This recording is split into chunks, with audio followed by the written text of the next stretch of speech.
Hello, hello mga besh! Good morning, good morning! So ngayon, sobrang aga pa pero mainit na ang panahon at sobrang init na talaga, masakit na siya sa balat. At kung titingnan nyo nga ang dagat is super kalma ngayon. So ganito nga dito sa Banton minsan, pag may paparating na sama ng panahon, sobrang kalma. At lumabas nga muna ako ng munisipyo dahil may ipapakita ako sa inyo mga besh. Papakita ko sa inyo yung aming veterans ng World War II. So, ng World War II, nung Battle of the Sibuyan Sea, may mga Japanese na napadpad dito. Tapos yung mga ninuno naming Bantoano ng mga veterans, sila yung nagtaboy. Sila yung naghunting ng mga Japanese na napadpad dito sa Banton. So, kung makikita ninyo sa malayuan, wait lang, lalayo ako. Lalayo ako sa'yo. Ay. So, ito yung tsura ng aming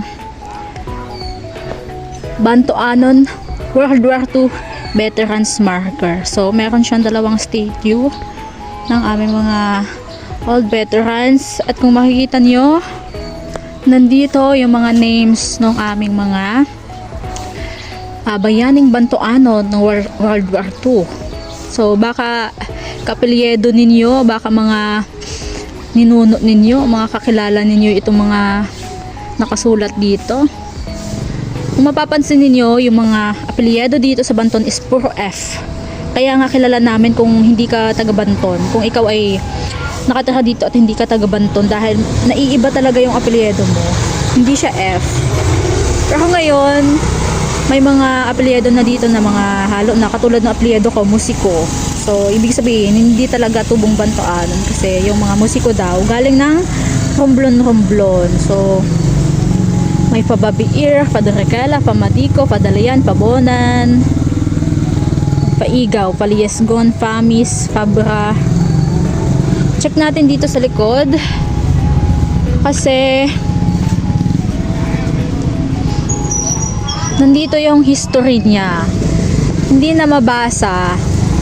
Yan, kailangan siguro natin siyang ipa-paint ulit yung engravings niya para mabasa yung history ng ating Bantoanon veterans. So, try nating basahin. Bantoanon veterans in World War II, Banton in the Naval Battle of Sibuyan Sea World War II event. Ay. Yan, Banton, an island municipality in the province of Romblon, is within the Sibuyan Sea. At hindi ko na mabasa talaga mga beshi. So, yan. Buti na check natin ito.